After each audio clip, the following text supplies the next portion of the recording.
I want to thank n-Lorem for inviting me to talk about this because we've had a particularly challenging patient, and I think it's great to talk through the challenges sometime when the unexpected basically happens. And so, and I think what we're learning about ion channels, which is the title of this talk, is that they're very fickle, and it's hard to find exactly the right dose for these because you walk a very narrow line and could sort of fall off the cliff on either side and start to have seizures if you have too much channel activity or too little channel activity.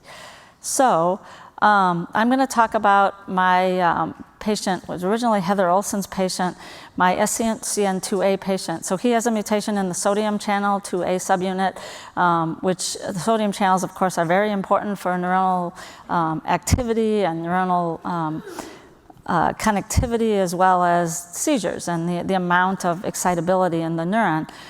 So this patient was 12 years old at treatment initiation. He was diagnosed with the SCN2A encephalopathy due to a strong gain of function from a de novo variant that's C5645G to A, or in the protein arginine 1882 glin.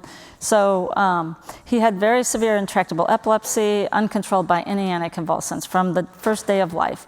Had numerous different types of epilepsy or of seizures. Had multiple episodes of status epilepticus. He was maintained on Dilantin, which is a sodium channel blocker, and every time the Dilantin level would go below 20, he would have acute episodes of seizures or status. He'd tried 10 drugs unsuccessfully and really had to constantly keep that phenytoin or Dilantin level above 20. And so at baseline, he's having 20 to 40 seizures per month, using rescue medicine several times a week, and going to the hospital for admission about twice a year for seizures, and was on 2 sodium channel blockers, cenobamate and Dilantin or phenytoin. He also has cognitive, language, and adaptive impairments, as well as autism spectrum disorder diagnosis. Nonverbal, uses typing on an AAC device to communicate, and can walk and run well, though. Gross motor coordination is pretty good. He can ride an adapted bicycle.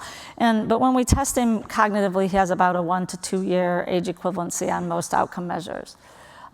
So this is just the electrophysiology that had been done on his cells, and Steve Petro did a lot of this work, but he's got, he's the pink line, he's got excessive peak current density, and he's got slowed channel inactivation. His channel stays open longer than it should, increased persistent current, and you can see on at the bottom here, he's got really very hyperexcitable cells. So he was accepted into n-Lorem, and an allele-specific antisense oligonucleotide was designed based on a benign SNP on the normal allele. So basically what the ASO does is it binds to the normal sequence on the mutated allele, but it doesn't bind to the normal allele because of the polymorphism that's present on the normal allele. And then as you can see, there's a very nice, this pony's not really working. So there's a very nice, in the red, there's a very nice decline in the RNA from the mutated allele, while the normal allele is pretty much left alone. So we designed a protocol for him that would include assessment of both seizures and his functional level, because his developmental problems are not insignificant. And so we had, a bunch of tests pre-dosing. We had a series of measures designed to characterize all of his various developmental problems and behavioral problems, as well as his seizure frequency, which was assessed in a seizure tracker. And some of the measures we were getting, like the developmental tests, we were getting yearly, and then the behavioral measures that may be more fluctuant, we're getting every 6 months.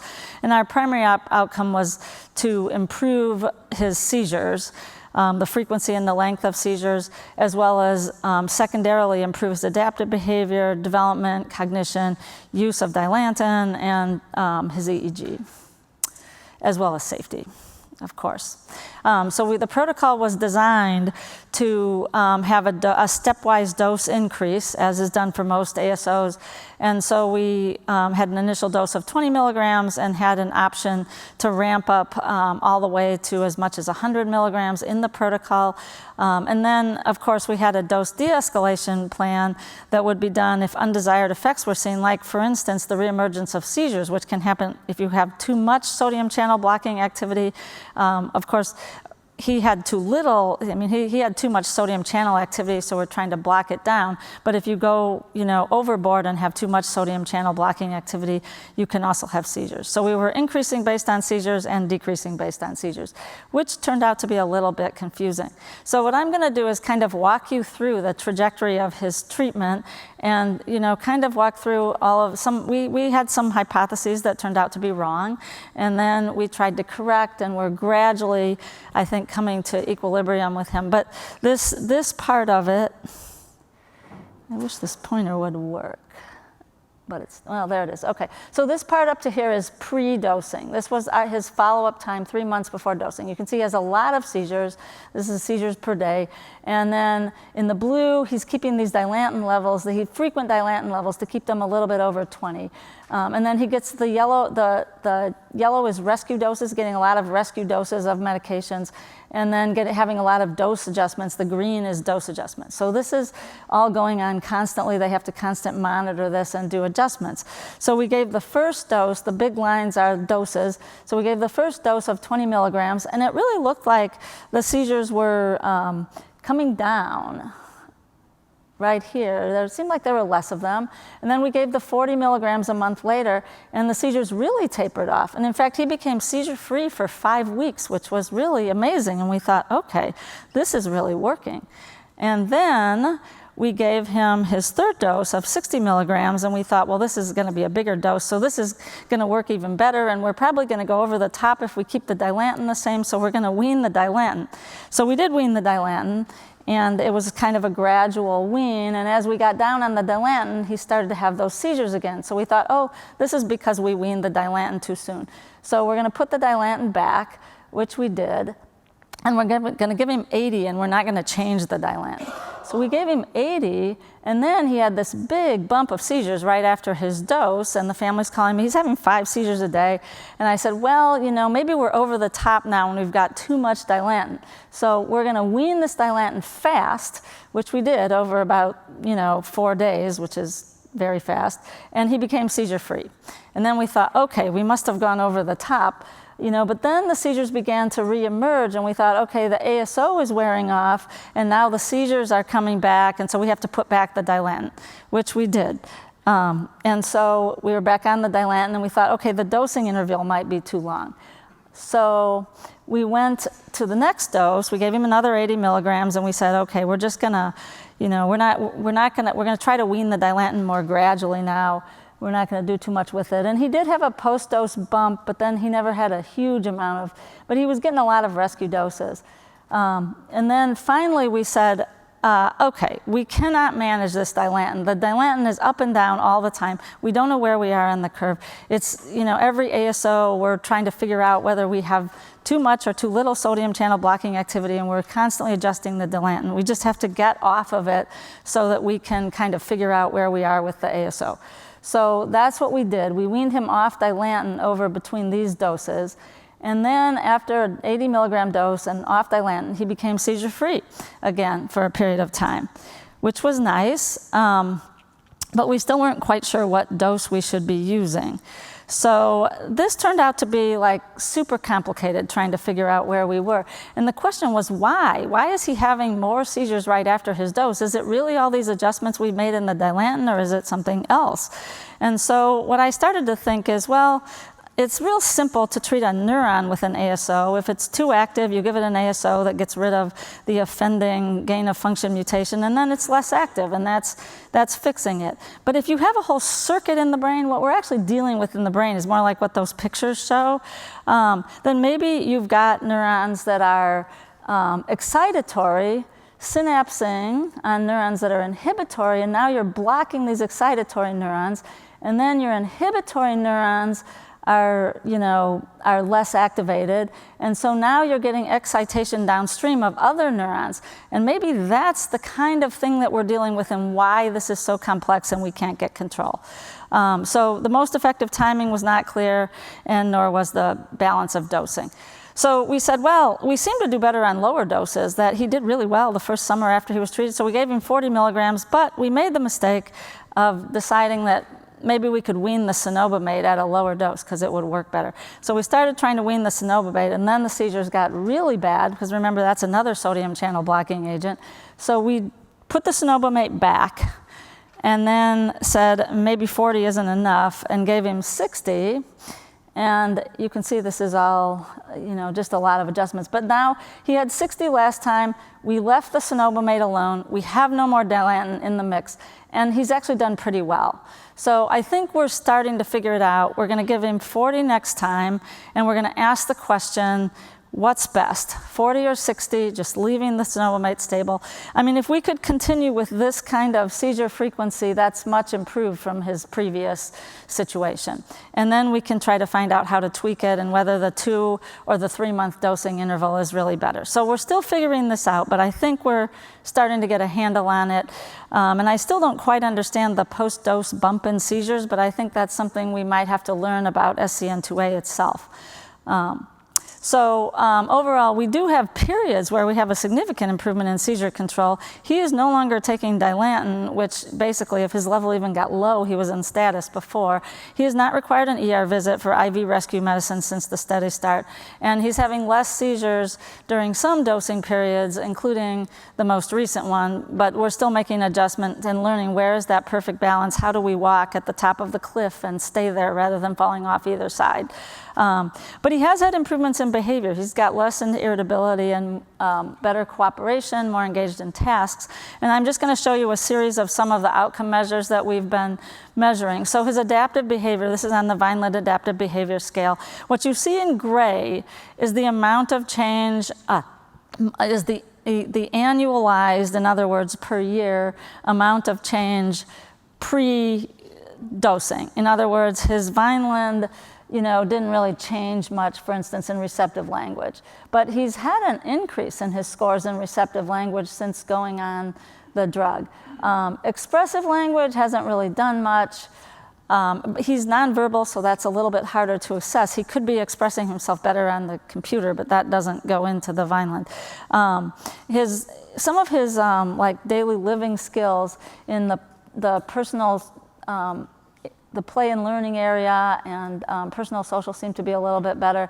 And maybe his motor skills are a little bit better. We are getting the Bailey, but we've had different incidents the last 2 times he's been there that have prevented us from getting that. So we'll be getting an annualized Bailey score actually today. And that's an objective test that's administered, so hopefully we'll be able to see the changes that we can see on the Vineland mirrored in the Bailey. Again, always a challenge to do standardized outcome measures in kids with developmental disorders because those outcome measures were not built for them. So we have seen some improvement in communication in that pre-study his annualized rate of change on the ORCA, which is a measure that was developed for developmental disability. It was developed for Angelman syndrome, and we use it in the Angelman trials, and we kind of pirated it to use it here because it was appropriate for this patient. So pre-study, he had a non-significant decrease in the ORCA over time, but you really have to move 5 points on this for it to be anything remotely significant or meaningful. But now 6 months and then 12 months after study, we're seeing an improvement in that communication scale, which supports the improvement in the receptive language. So he's now up to a 10-point improvement from baseline in a year, which is actually considered a clinically meaningful improvement based on the studies in Angelman syndrome.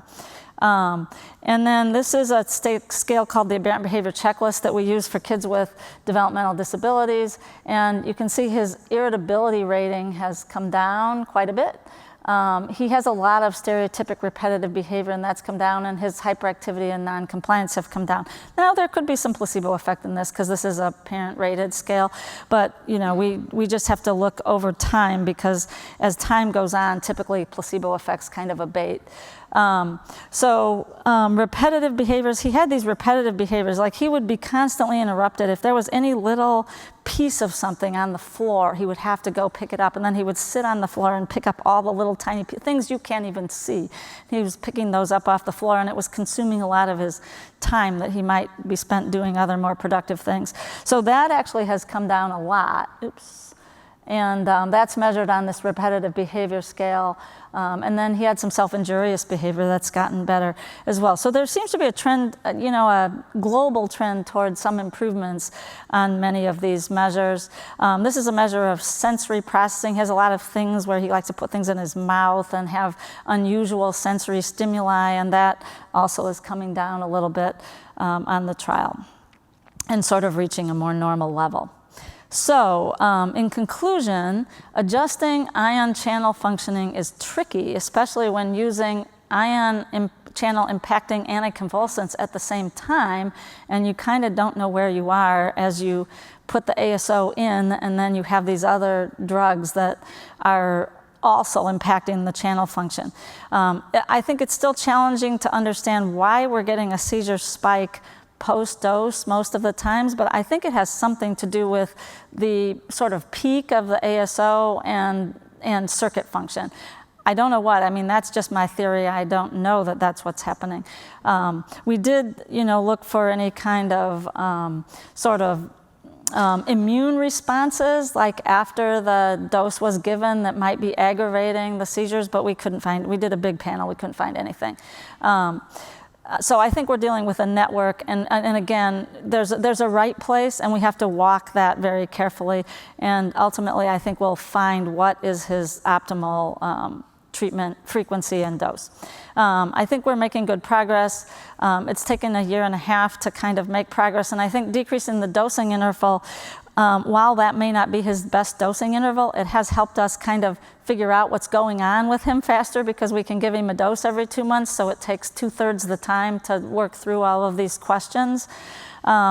But I think just being off Dilantin is a huge benefit for him, and having less seizures for these periods where he has, almost no seizures for a period of time, and then he'll have the exacerbations. But at least it's better than having the seizures all the time. And he hasn't had any emergency room or hospital visits, so I think that's really important, as well as we're seeing some improvements in behaviors and developmental gains that he didn't appear to be making progress at that rate before the study. But we'll need longer follow-up to know the answers to those things. And I would like to acknowledge first Kendall Robbins, who's done a huge amount of work. She's our N-of-1 coordinator. She's sitting back there in the zebra outfit, celebrating both Halloween and rare disease.